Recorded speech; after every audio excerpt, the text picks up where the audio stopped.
thank you for being here. Thank you for your work. As far as I remember, we start with categorization. You had a piece of homework on irregular plural nouns. I'm gonna share my screen with you all.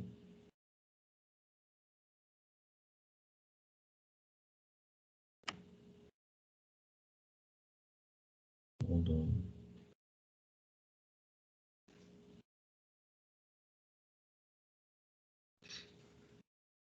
Okay. Yeah, we start with the presentation. We start with your categorization that should be delivered today. Well, some of you have already done that, and it can also be delivered by tomorrow so that I can check it and revise the whole group's task and come up with insights. We cannot check a couple of examples today because we are still missing a couple of people. That's why I decided to provide with feedback in an individual manner by checking your work. You had this piece of homework which was about irregular plural nouns. To a certain extent, we've been working with patterns of the language, structure, form of the language. If you can remember, we checked the International Phonetic Alphabet. We also revised suffixes, right? And now we have a different topic, but that is included in mechanics as well, in the constructions stage of language, which is irregular plural nouns. I had prepared this was the homework, right? Well, I ask you to investigate what they are and how they vary regarding patterns. For example, words that end in F or FE might be an example of an irregular noun. I can remember one person was asking me whether it was regular or irregular because they found different sources of information and controversy regarding the classification of this particular noun, well, this type of noun. And well, the moment it changes and can be pluralized just by adding s, it becomes an irregular noun. An example of this could be the noun knife that becomes knives, changing the F for a V. Well, this is just one example, but you have already covered the 10 examples in your notebooks, in your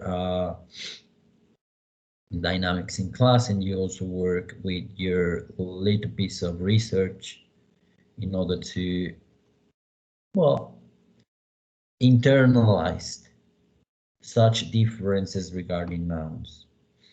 I have prepared an activity for you, but unfortunately we cannot do it because, well, I didn't think of a manner in which we could play the game.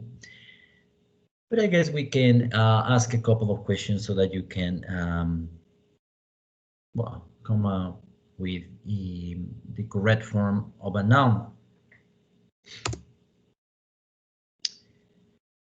Now, regarding your investigation, your homework, I would like you to tell me if there are specific rules for nouns to become plural. Can anybody tell me about your Brief investigation in broad sense.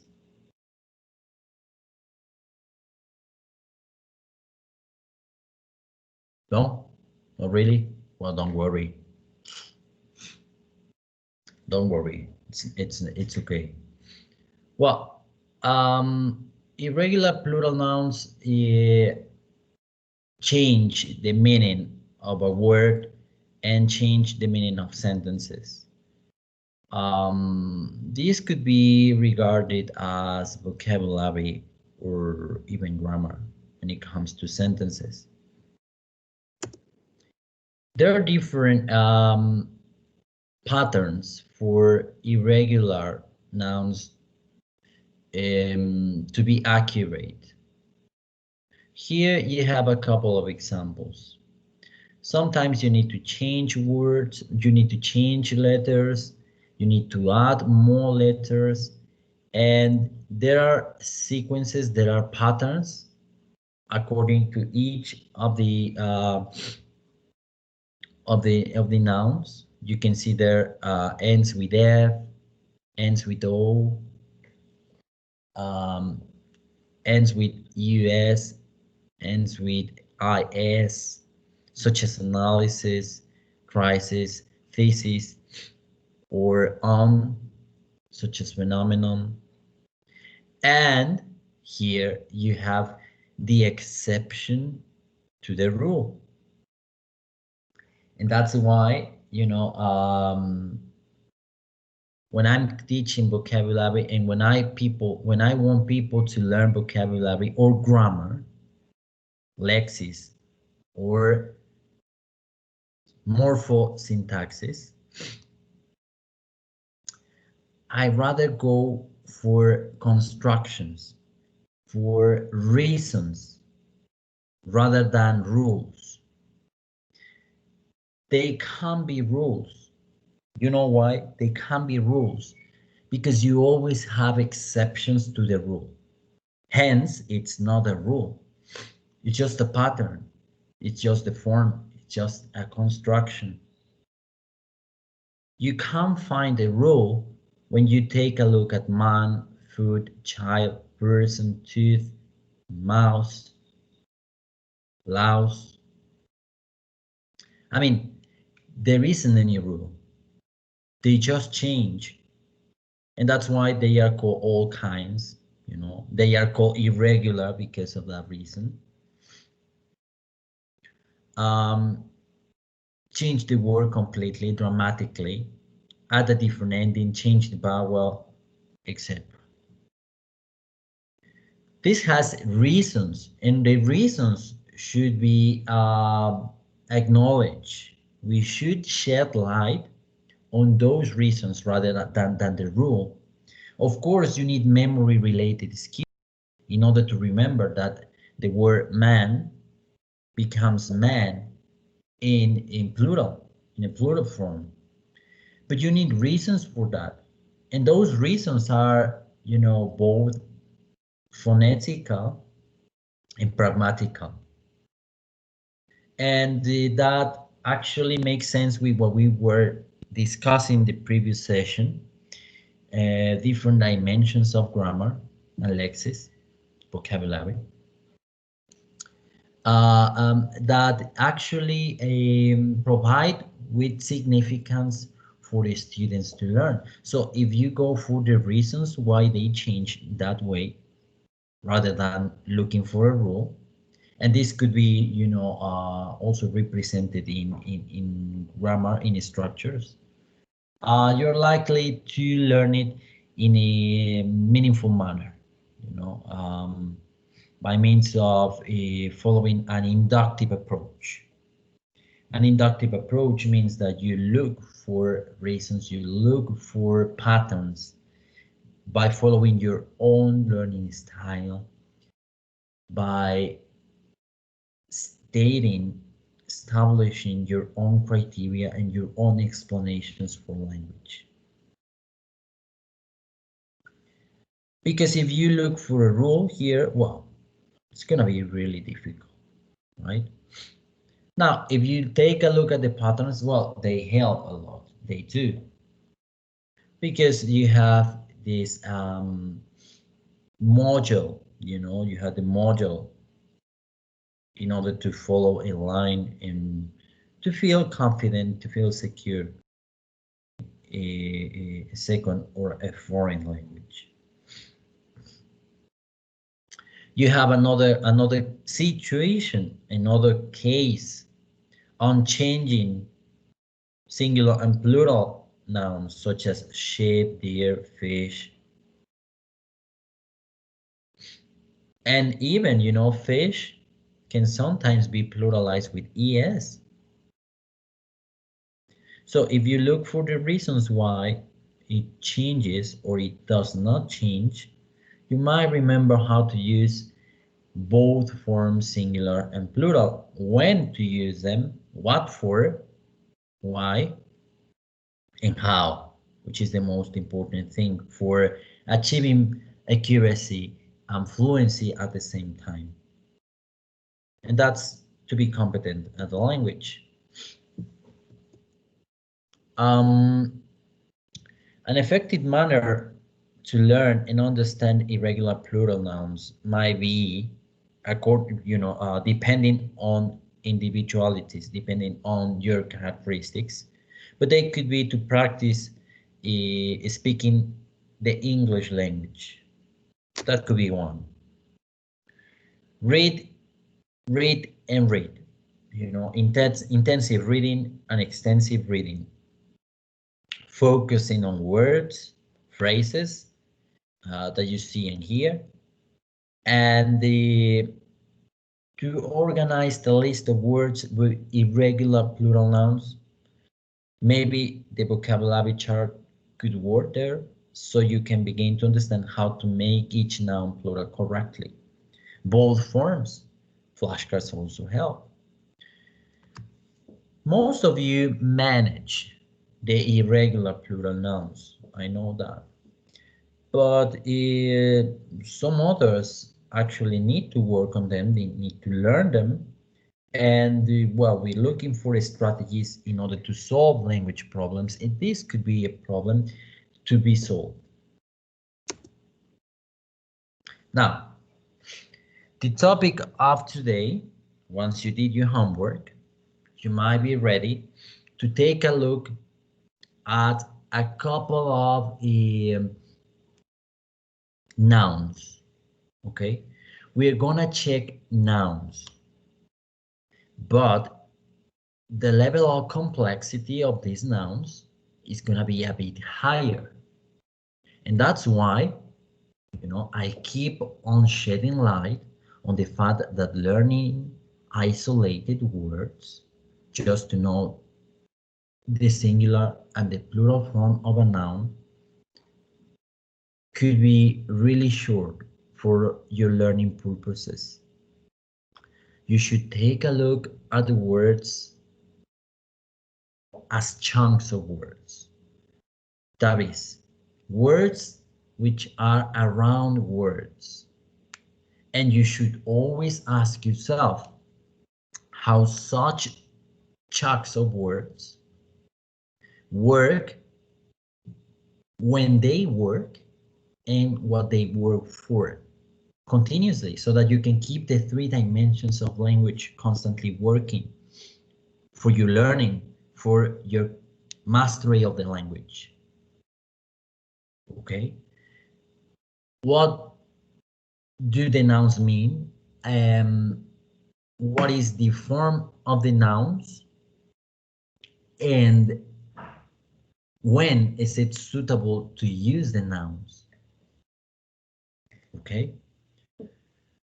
Well, now what I want you to do is to individually look up the following nouns in the dictionary, yeah, online, of course. Well, if you got your dictionary there, you could do it. It's gonna be hard. Then try to use the words, to use the nouns, they are phrases, in a meaningful example. The words are odds and ends, peace and quiet, law and order, by and large, this day and age, heart and soul, bits and pieces, first and foremost, no ifs and buts. You're gonna do it, but before doing so, I'm gonna share the screen for an activity to be carried out. Hold on, wait a minute. Yeah. Oh,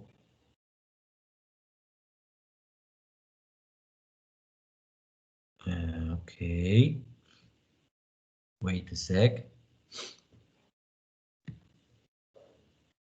It's loading. Wait. No, wait a sec.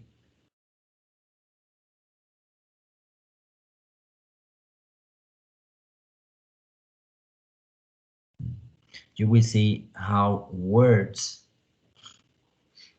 and nouns, including them, go beyond form, but go for meaning and use semantics and pragmatics. I'm gonna share my screen now. Wait a sec. I'm gonna share. I need your concentration, I need your concentration. Please make an effort. By all means. There it goes. Oh, it doesn't get it there.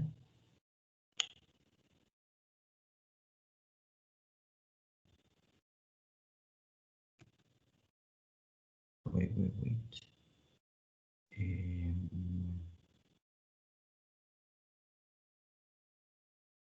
I need to share.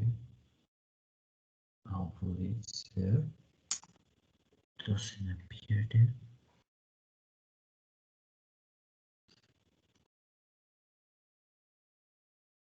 No, it's not the one.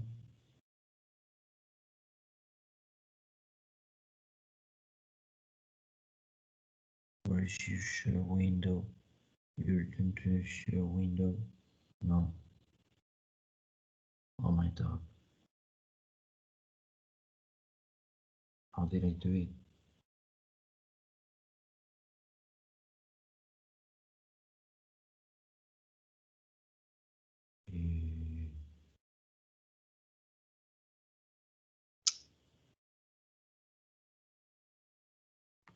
No. Are you able to check it? Can you see the can you see the picture? Yes. Yeah? Can you? Ah, thank you. Yes. Ah, well, thank God. Sorry. Yeah, the digital divide, always struggling with technology. Okay. Well, take a look at the picture. Here you have. Look at the picture, okay? Now, read the caption. A Paris painter Hold on.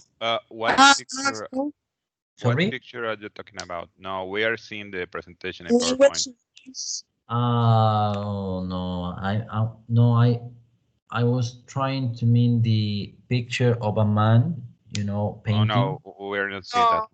no. Oh, well, give me a sec then. I don't know what happens. Should be there. Hold on.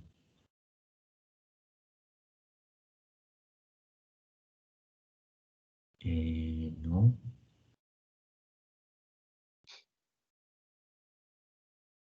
I'm gonna try it again. And hopefully now it will work.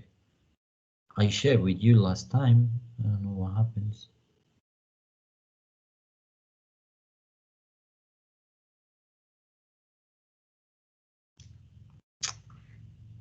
Doesn't really show it.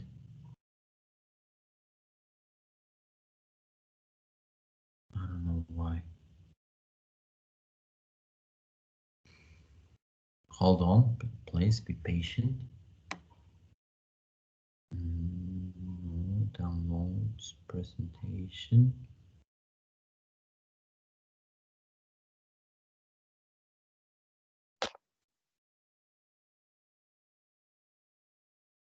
Can you check it now? No. No? Oh, really? We Yeah. are looking at a spreadsheet. Oh, no. No, that's not supposed to be the one.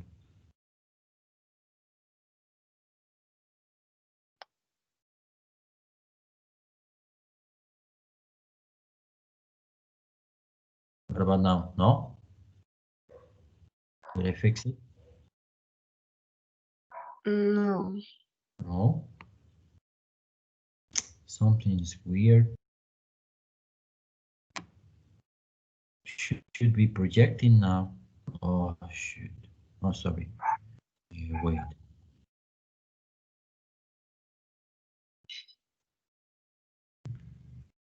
It should be. It should be here. Maybe here.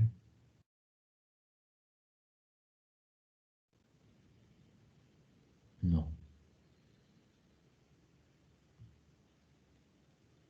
Now? What about now? No? No. No.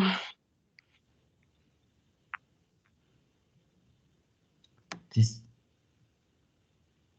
has not happened to me before, you know? But anyways. Well, we can improvise anyways. Okay.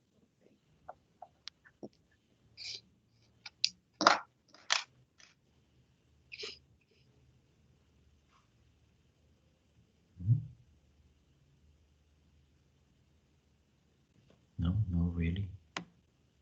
Don't even have the option.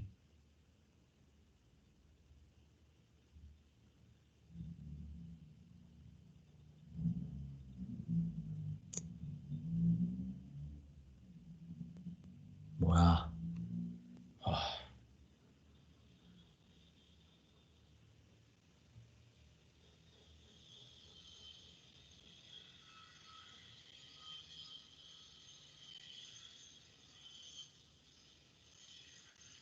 No. Well, I give up. Anyways, I'm gonna show you the presentation. Why don't you copy the image and add it to the presentation so we can see them?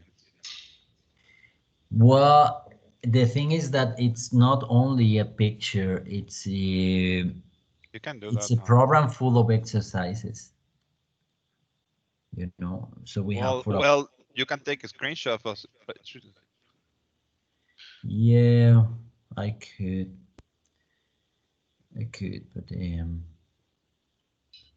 that's a good idea. It's gonna take a couple of minutes. I'll tell you what, okay? You're going to listen to a recording, okay? Let's do this. Try to focus on the recording.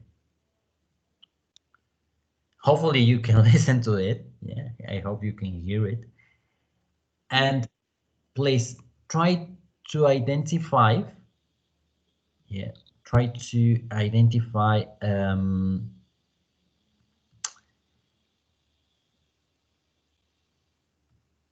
the factors that the expert mentions that have an impact on your identity construction.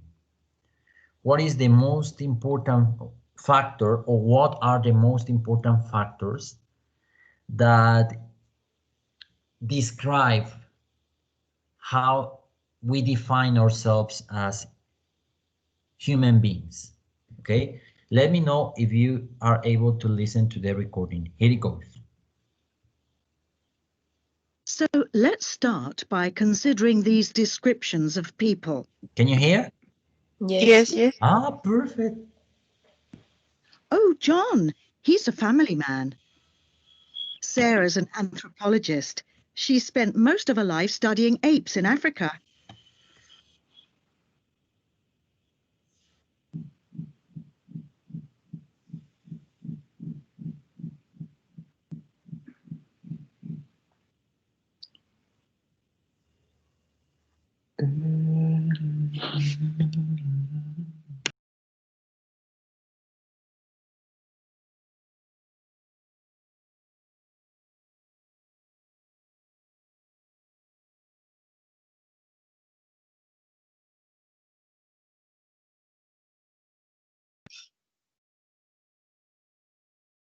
Maestro, está poniendo el audio porque no escucho nada.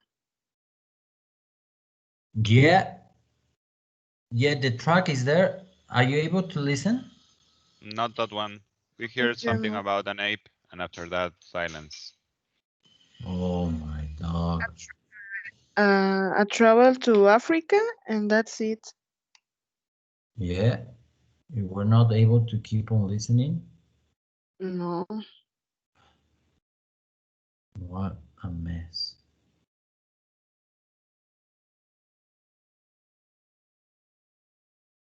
Well, I did my best this time. But don't worry.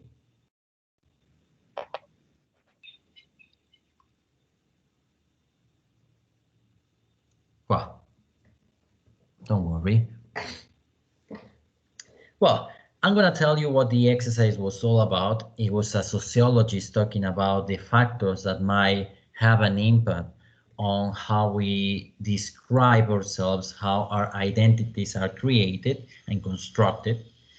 It mentioned a couple of factors such as experience in life, the people you are in touch with, your beliefs, or your education, your traditions and culture,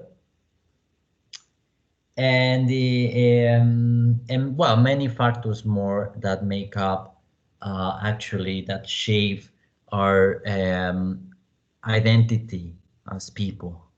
It was very interesting to see how those factors actually influence, consciously or unconsciously the way we behave, and to a certain extent it does too when it comes to dealing with language, learning or acquiring language, because it's also part of our personality and characteristics. Now, this was in order to reflect on how we are working in the class, how we are working in the course, but also to include, the language element in today's lesson. The language element for today is called idioms.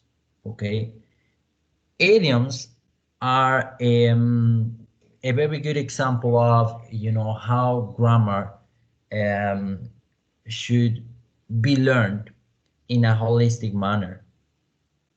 Sometimes idioms are literal, but most of the times they are not. Idioms are phrases or words, sometimes, phrases or words that have a different meaning than the literal one. They work differently because they are not alone most of the times.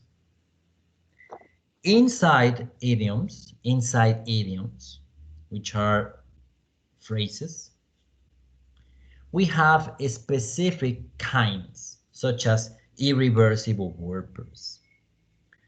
Irreversible word pairs, if we need reasons, are just phrases that cannot be separated. They follow a specific order so that they can keep meaning. If you change the order of the sentence, the order of the phrase, well, it does not longer have the same meaning. That's why they are called irreversible, because they can be separated and the order cannot be modified. They are called word pairs because they are compound by two different nouns, such as odds and ends, peace and quiet, law and order, by and large, this day and age, heart and soul, bits and pieces, first and foremost, no ifs and buts. They follow different constructions. One of them is the written one. As you can see there, all of them are linked by the connector and. But they also have a phonetic form. This phonetic form links the sounds, and you know, this connection of sounds is actually provided for students to achieve fluency. The idea is to link the last sound of a word with a vowel sound that comes next, such as ons and ends, instead of ons and ends, odds and ends. Or peasant. Here you have peasant, peasant quiet. Or low and order, low and order. Or by and large. Or heart and soul, instead of heart and soul, heart and soul. Bits and pieces, first and foremost. So you can find, I want you to follow me. Yeah. You can find patterns, models, constructions, forms that might not be rules when it comes to language, but that they are actually constructions, you know, and you form them by your own. They are your own patterns. They include the form and also phonetics and also contractions sometimes. Now, if you separate the words, well, odds has a meaning, ends has another meaning, right? But if you put them together, it becomes an idiom. And what is the meaning of odds and ends? Well, you should look it up on your own. What is the meaning of peace and quiet? What is the meaning of law and order? Well, maybe you are familiar with the TV show, right, on television, by and large. So they have a specific meaning. For example, first and foremost means the most important thing. First and foremost. And after discovering the meaning of the idiom, first and foremost, you should ask yourself, when is it suitable for me to use this idiom? At school, with my friends, in a written composition for academic writing, in an email, for speaking, for writing. And once you know the answer, by how are you gonna know the answer? Well, by looking up the word, by looking up the idiom, by checking videos, by reading, by searching for it on the web, and you start using it and you discover when it is appropriate to do so, when it is appropriate to use it, the suitability of the idiom, the context of the idiom, the context of the use. And now, you know, this is the process of achieving another level of the language, because you have different options to state what you want to express. Instead of saying first of all, which is, you know, let's say first of all, it's the B1 level of the language, B1. Well, instead of using first of all, you could use first and foremost. And of course, that's going to be B2 level of the language, because you show that you know how the language is used in real contexts. Okay? You can keep on using first of all, of course, or firstly. But if you sometimes use first and foremost, well, your level is going to be increasing, because it's a sign that you know how language works and that you are immersed in language And remember that language is culture. Culture is language. The use of the language in real situations is to know the language. Ah, sí. Sorry? Huh? You have a question? No? Oh, okay. No? Yeah? No. Well, anyways. Another example could be by and large. Okay?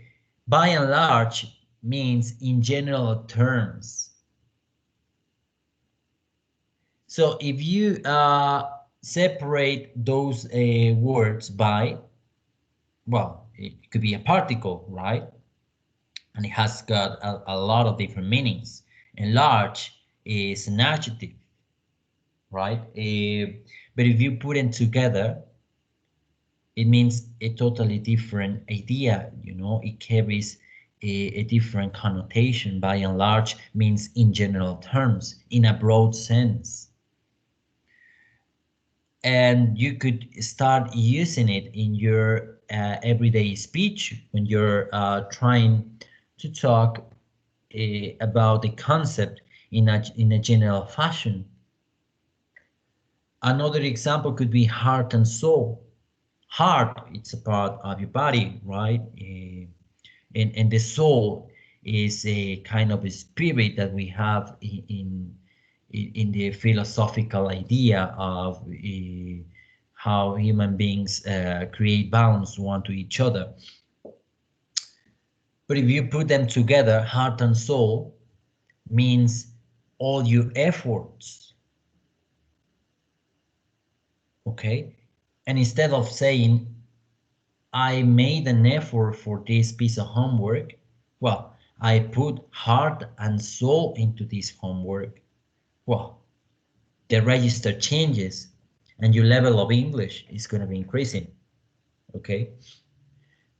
People sometimes get familiar with idioms when they travel, you know, when they go abroad, when they have contact with English native speakers, or when they watch television and actually videos and they try to follow and to keep up with the rhythm of the meaning of idioms. Also by reading, okay? So certainly the comprehensible input you get from different sources, from different elements, from different contexts, could be the source of learning, as long as you investigate when to use them, how to use them, and what for. Um, and they are really useful, not only for increasing your language level, but also for understanding what language is all about. And remember that for this course, we're raising awareness on language, but we are also raising awareness of yourself and how you learn and how you should learn. Okay, so in order to provide with the strategies, well, we need to reflect on how we construct our own strategies in order to learn, you know, chunks of words rather than isolated words. For homework, you're going to write a meaningful example for each of the irreversible word pairs here. 1, 2, 3, 4, 5, 6, 7, 8, 9. 9 sentences. They should be placed in your dynamic sync class. Okay, there in the folder. Hold on. 9 sentences of Yeah, what? 9 sentences, one for each. It says, write a meaningful example Irreversible. for each one. 1, 2, 3, 4, 5, 6, 7, 8, 9. Is that okay? Oh, of those idioms, right? Okay, right. Yeah. Yeah, it says, okay, look up these words, well, irreversible word pairs in your dictionary. Once you know the meaning, write a meaningful example for each one. 1, 2, 3, 4, 5, 6, 7, 8, 9. 9 sentences in total. And if possible, look for more different word pairs. Not sentences, but word pairs. Similar to those, you know. I have a couple of examples in what follows. Check. I have a definition for irreversible word pairs. First, what is an idiom? Well, an idiom is a number of words which, when taken together, have a different meaning from the meaning of the individual word. For example, the word up. Yeah, up could be a preposition place. Or down. Down could be an adjective or a prepositional place. Or could even complement as a particle a phrasal verb. But if you put them together, ups and downs, well, the meaning changes completely, right? And we have a dramatically different meaning here. Oh my gosh, life is full of ups and downs. You know, that is, life's not stable. Life is changing all the time. Sometimes you're happy, sometimes you're sad. Sometimes you're enthusiastic, sometimes you're cross. This is what causes the difficulty, you know, this is the complexity of learning words or grammar. But idioms, and specifically irreversible word pairs, where there is some association with the original meaning, are easier to understand than those where there is no association with the original meaning of the words. So we start reflecting on meaning. How? By means of focusing on use and form. This is a process, of course. Yeah, it's a process. But the more systematic we are, and the more deconstruction there is, well, learning is likely to take place when learning these kinds of structures. Another example of an irreversible word pair is on the noun, which means to continue. Okay. Here you have the example of heart and soul. I put my heart and soul into my studies. That is, I really made an effort for studying my BA. She goes on and on about her trip. That is, she continues talking about her trip. You know, she can't stop talking about it.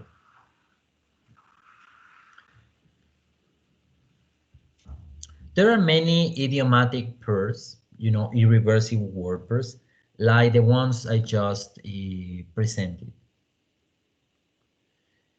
There are pairs of adverbs, there are pairs of nouns, there are identical or prepositional pairs, there are pairs of adjectives and pairs of verbs used as set phrases or idiomatically. Now you know what an idiom is, you know, which is words taken together that have a different meaning from the literal one. Now, another strategy for dealing with real language, with idioms in this case, is to follow an inductive approach. What is an inductive approach? To use skills such as inference, impliance, deduction, so that you can try to guess the meaning of the idioms. This is very important for language learners, for language students, because it gives you time, you know, to get involved in language, to get involved in culture without stopping, without a, you know, in the language process. It's just like the way you read, you know, when you're reading a second language or a foreign language, when you're reading the L2 and you don't know a word, well, you should keep on going and you should try to infer the meaning of the word, you know. So you try to guess what the word implies in context. In order to be immersed in the context, you need to keep on focusing on messages, whether spoken or written. For example, it's impossible to get any peace and quiet in this house with you two arguing all the time. What is the meaning of peace and quiet? Well, basically, to get any silence, you know. But instead of using, you know, elemental or plain words, you know, quite simple words, you start using, you know, the words that are really used in the English language. And as a result, you start thinking on that language rather than separating peace and quiet. But you start thinking in English, peace and quiet. Yeah. It also works for mechanisms such as translation or even interpretation. You know, and if you start using them, well, a lot of implications could emerge. And those are pedagogical implications, which are a language level related ones, but also, you know, the discovery of a metalinguistic skills and metalinguistic competence. Another example is heart and soul. Well, you already know the meaning. One more. You will risk life and limb if you decide to go white water rafting after such heavy rainfall. Life and limb. Well, you all know the noun life, right? This is my life. Life is beautiful. I love my life, etc. What is the meaning of limb? Well, limb is a part of your body, right? A part of your body. It could be your arm, it could be your leg, or it could be a finger, you know. A limb is a part of your body that joins, you know, two parts.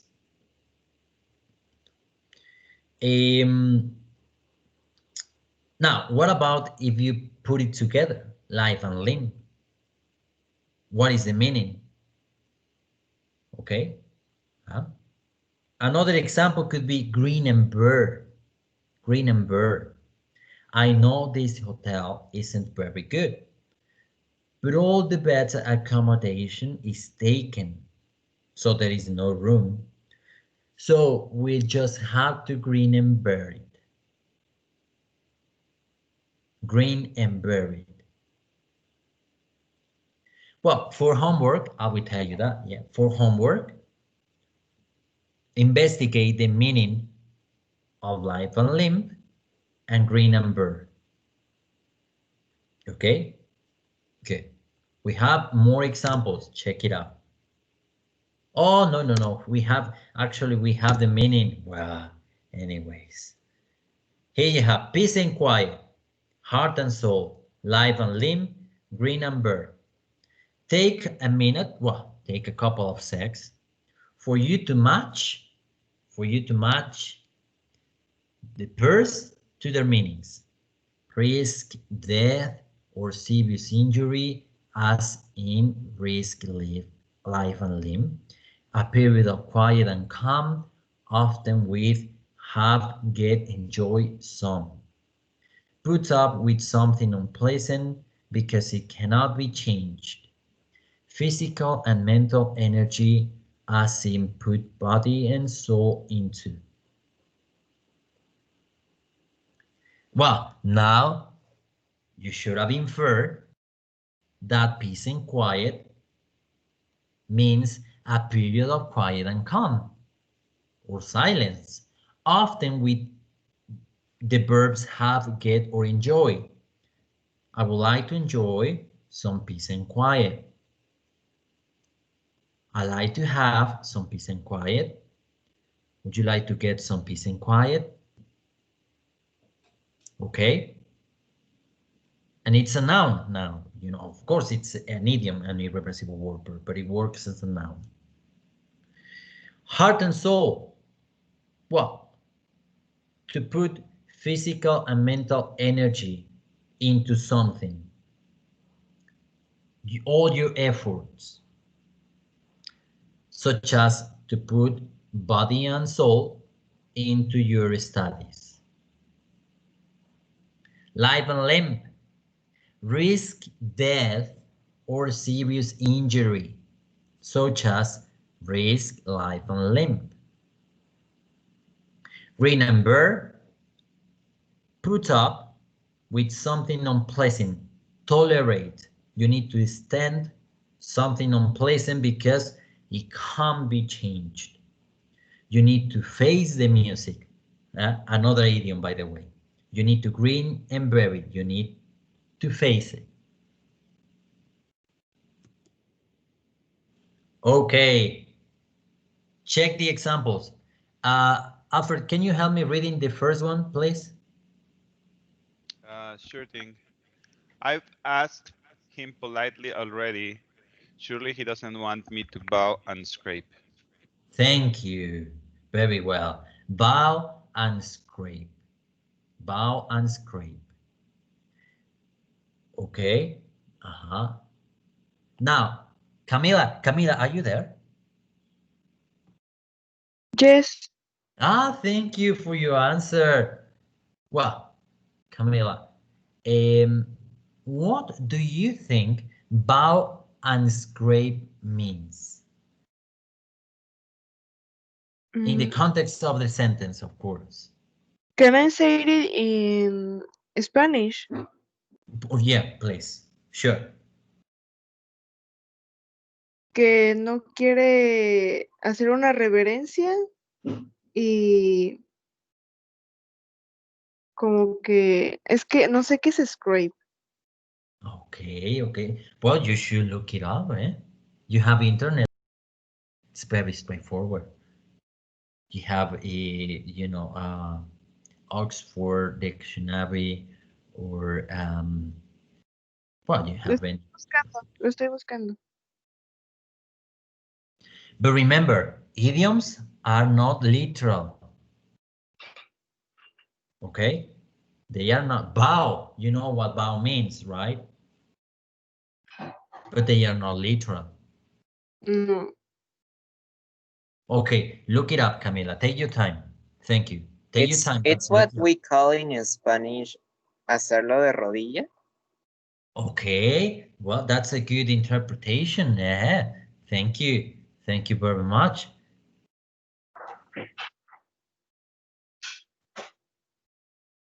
Okay. I've asked him politely already. Surely he doesn't want me to bow and scrape. Now, introduce yourself in the context. I've asked him politely already.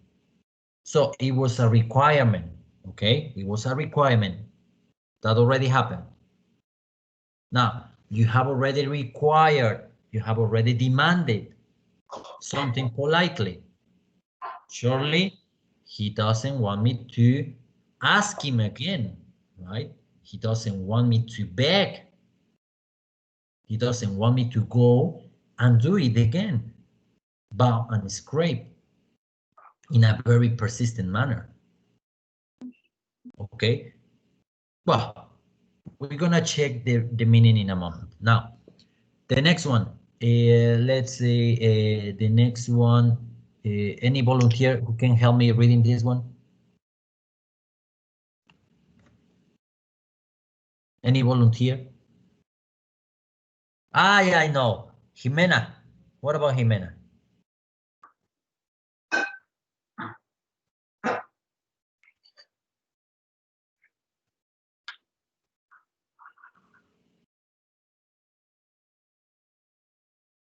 Are you there?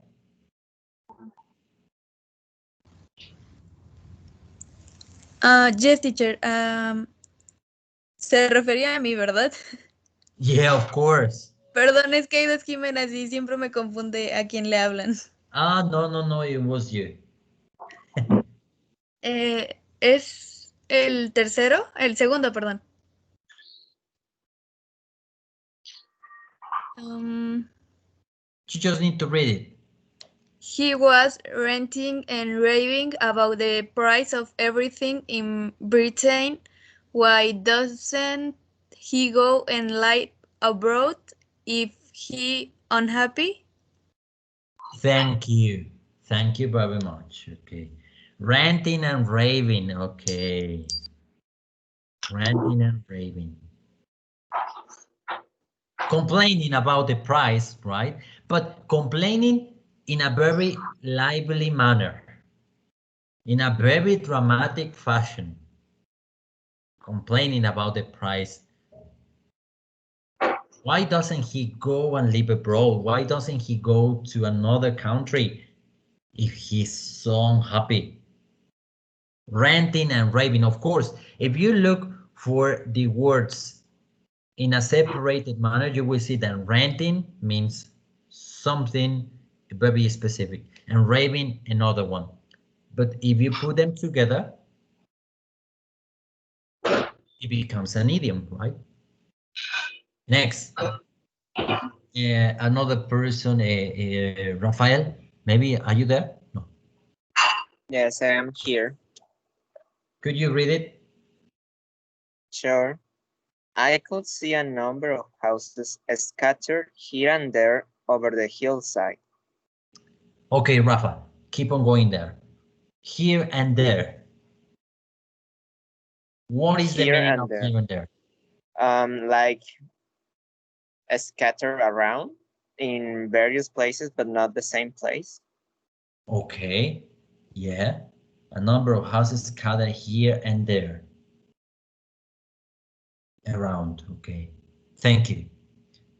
Another person here, another person, Jose. I can.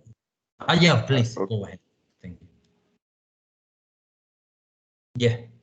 How often do you see her now? No, how often do you see her now? Every now and again, not as regularly as I used to. Okay, very well. What is the meaning of now and again?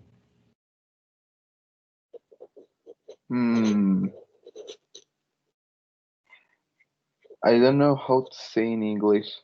Can I say it in Spanish? Sure.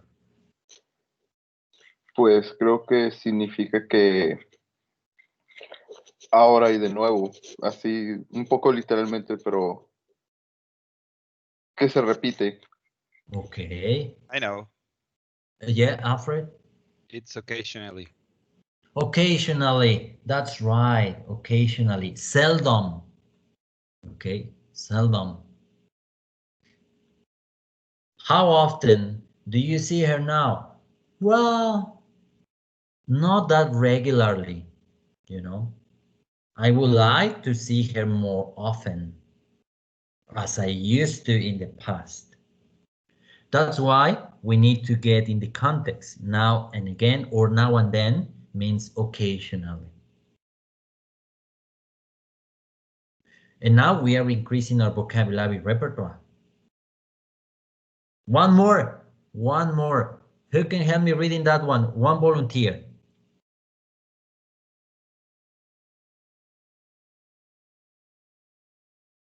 Another person? Me. Yeah, go ahead. ¿Quién más habló? Ah, well, yo. Why don't you get a job that pays more? First and foremost, because I really enjoy the job I'm doing. Okay. Uh-huh. The meaning First and is foremost. the most important, Yeah, the or most important. uh-huh. Okay. Very well. Thank you. Thank you very much. Bow and scrape, rant and rave, here and there, now and again, first and foremost. Show too much respect to someone, occasionally, to or in several places, most importantly. Protest or complain in a loud and excited manner. What is the meaning of bow and scrape? Show too much respect to someone. Correct. Show too much respect to someone. Rant and rave. Protest or complain in Protest a loud and excited manner. Correct. Well, here and there. occasionally. No, no, not really. To Here and or in there, several places. in several places. I Everywhere, everywhere, in several places. Now and again, occasionally, first and foremost, most importantly. Okay. Now, we're running out of time. Take this out. Check this out, sorry. Short and sweet. Short and sweet. Safe and sound. Sick and tired. Little by little, all in all. Oh, I'm so glad to have you back. Home safe and sound. I was beginning to get worried about you. Safe and sound with no harm at all. I'm sick and tired of hearing your excuses. It's about time you did a honest day's work. I'm jaded. I'm sick and tired. I can't stand it anymore. Little by little, his health improved and he was able to walk further and further each day. Little by little, progressively. All in all, it was a successful holiday in spite of some scary moments. What is the meaning of all in all? Anybody? ante todo, Okay. Uh-huh. In conclusion, to sum uh, up, here you have not harm at all, taking everything into consideration, that is to conclude, not too complicated as in speech often we make or keep, gradually or slowly, extremely annoyed with someone often with of hearing listening. Short and sweet. What Not is the too meaning of short and complicated. sweet? Huh? Not too complicated. Yeah, not too complicated. I'm gonna make it short and sweet. Let's keep it short and sweet. Very well. Okay, not too complicated. You need to start using them. Huh? You need to start using them.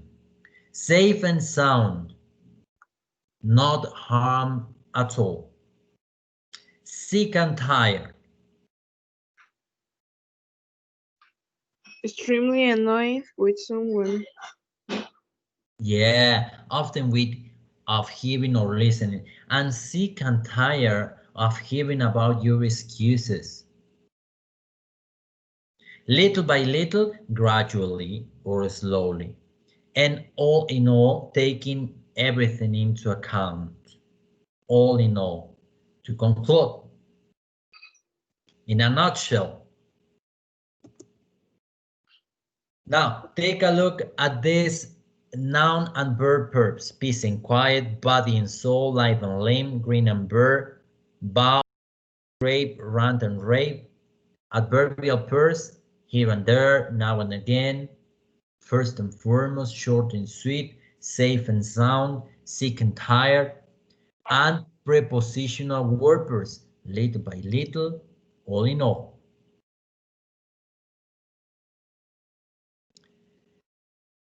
Well, you just need to write a sample sentence for the 9 irreversible word pairs I told you at the beginning of the presentation, okay? Only those 9. But from the other irreversible word pairs, you're going to design 10 flashcards using different colors for each pair, okay? Or a different design. If you don't mean want to 9 display, flashcards, right? Because there are sorry? 9. There are 9 idioms. You mean Yeah, 9 yeah, flashcards? no, you're gonna design 10 flashcards. How come we repeat an idiom or something like that? Design 10 flashcards with the irreversible word pairs shown here in this slide. Oh, okay, fair enough. Yeah, Okay, in we this got one. it. Yeah. Little by little, or short and sweet, Okay. or sick and tired, or green and bird. Okay. 10 flashcards from these irreversible word pairs. All right, we got it. You could use a different color for each pair, but if you are not using colors in your flashcards, just change the design so that you can discriminate each of them, okay? Try to make them different. So that's another piece of homework, flashcards. And you need to place them in the corresponding folder. Remember, flashcards. Finally, in your dynamics in class, for next Monday, okay, for next Monday, remember, Monday, you have plenty of time. Find a song, well, of course, lyrics of the song that have got 1, 2, 3, or 4 different irreversible word pairs we checked today. Upload, you don't need to bring because we don't have face-to-face classes, but upload the lyrics and underline the word pairs in your dynamics in class folder, okay? Underline the word pairs. There are plenty of songs, you know, Safe and Sound by Capital Cities, you know, or Short and Sweet by Britney Spears. Well, I don't know. There are plenty of songs that you, of course, you do it so that you can catch the irreversible word pairs. The more word pairs you find in a song, in the lyrics, the better. If you only find one, well, it's okay. You include the lyrics of that song there in your dynamics in class, okay? And you know, a good practice for you could be to listen to the song, to follow the lyrics, to focus on the phonetic form. Yeah, for example, the one I told you, safe and sound, and to repeat it, you know, to sing the song, maybe when you're taking a shower, in your mobile phone, recording your voice, in your flashcards, I don't know. It's up to you. And one final activity. Investigate what minimal pairs are. Write a definition for minimal pairs. Explain what they are. Include the source of information. But you don't need to bring cards. No, that's not a. How can they be useful to learn new vocabulary, new lexis, and to learn pronunciation. No. Okay. And that's it. Okay. Now, this piece of homework needs to be placed in dynamics in class as well. Okay. So we have sample sentences for irreversible word pairs, flashcards, song, and minimal pairs. 4 pieces of homework. 4.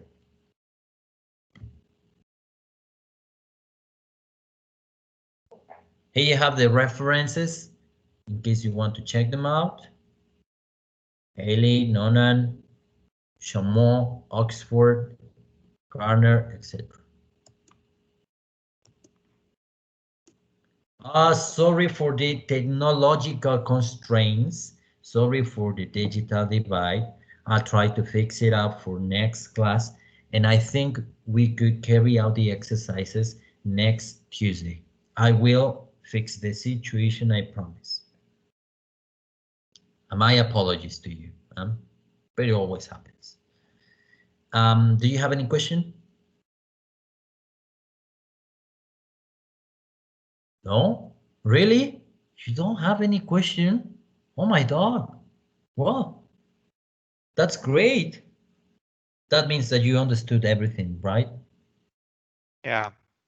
What about irreversible word pairs? Do you have any about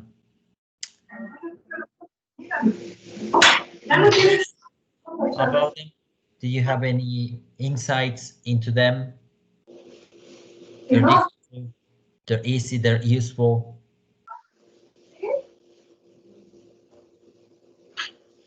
They're relevant.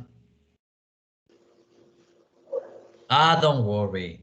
Don't worry. Well, we will explore them, and I'm sure you will have a couple of insights. Yeah, you will. Well, if we don't have any more questions, remember that you have 4 pieces of homework. I will check your presentation today after my classes, of course, because I have classes on Tuesday.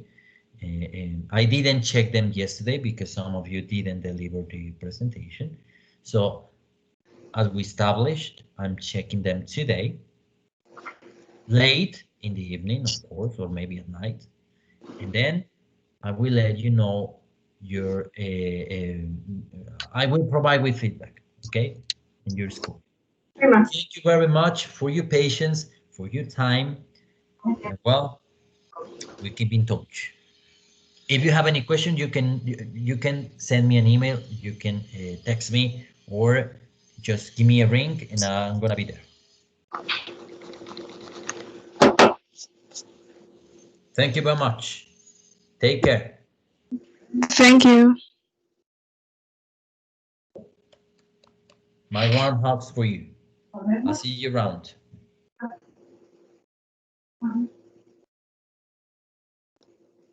Have a lovely day. I'm gonna stop recording the session. Okay. Thank you, everyone.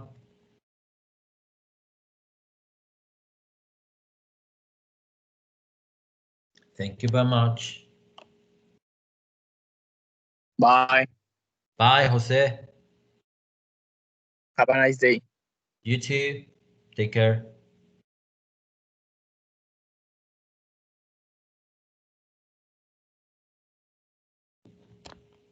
Very well. Bye, Cielo. Bye, Jimena. Bye, Pat. Bye, Carolina. See Bye, you. profe. Gracias.